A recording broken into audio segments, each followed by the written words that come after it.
Okay, nandito na tayo sa part 6 ng iyong project. So, we have here the adjusted trial balance. So, paano ba gawin yung adjusted trial balance?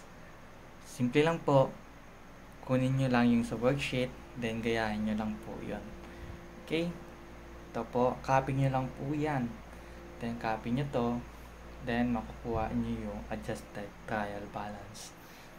Makikita nyo 533,000 yung balance kasi 533,000 then din yung balance sa adjusted trial balance. Then tapos po yung video. Joke lang. Then next we have income statement. Isa-isahin ba natin? Wag na, no? Kasi ito kinapi lang po talaga to. Pero ganito po yung format ng adjusted trial balance.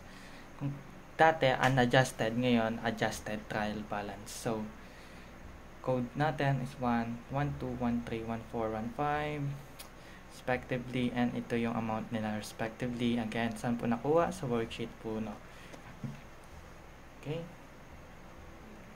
then proceed tayo sa income statement. Sa income statement po, ganito po yung itsura.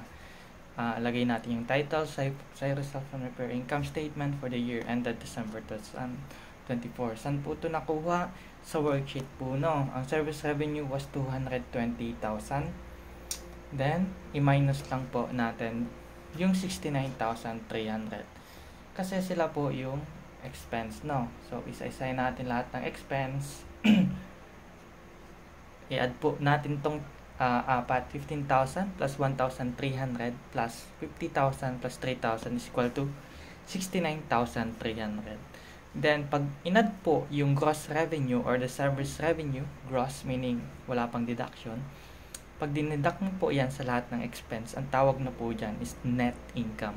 Meaning ng net, meaning may binawas po tayo, no? So, ang tawag dyan is net income na 150,700. Tama ba? Okay, tama. Okay, next we have statement of changes of owner's equity. So, sa statement of changes in owner's equity, ganito po yung itsura. So, we have Cyrus Capital beginning. Since wala naman tayong beginning, kasi wala naman tayong, ngayon ang beginning natin, we have add initial investment which is 300,000 pesos, which is actually the beginning na, no? Kasi ito yung pinaka-initial investment natin. Then, less withdrawal at the year end, which is actually 50,000. So, naalala nyo pa, 50,000 yung withdrawal natin.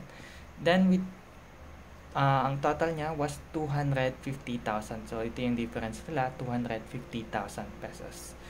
Then, yung 250,000 pesos, i-add natin yung 150,700.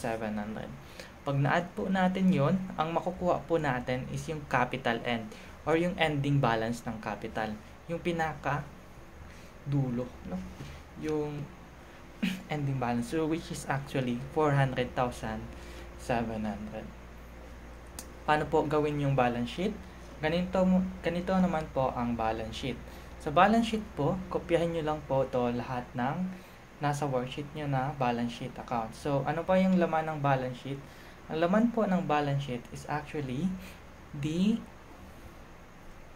all assets, liabilities, and owner's equity.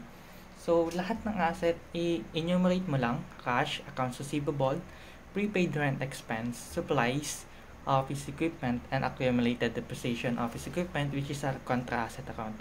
So, ito po yung account number nila, then ang amount. Kopya mo lang doon sa worksheet: 298,700, 0 pesos, 45,000, 20,000, 50,000, and last 3,000. So, we have 410,700. That should equal to liabilities plus owner's equity. Again, sa ano natin, diba, accounting equation, asset is equal to liabilities plus owner's equity. Okay, ilan ang liabilities natin? This actually should equal to 0 po, no? This should be 0. Okay, kasi na-render natin yung service, no? So, this should be 0. Okay. 0. 0 pesos po kasi kung titingnan nyo sa worksheet, 0 po yung amount ng unearned revenue. So, unearned natin, yun po, no? 0 po, no? 0 yan, 0 pin po to. So, balance sheet natin was 0. So, pag inad ang 10,000, sa Cyrus capital end po to, no? End. Ang meaning po niyan is end. Cyrus capital end. Which is 400, 700. So, titingnan nyo dito, 400,700, same lang po yung lumabas, no?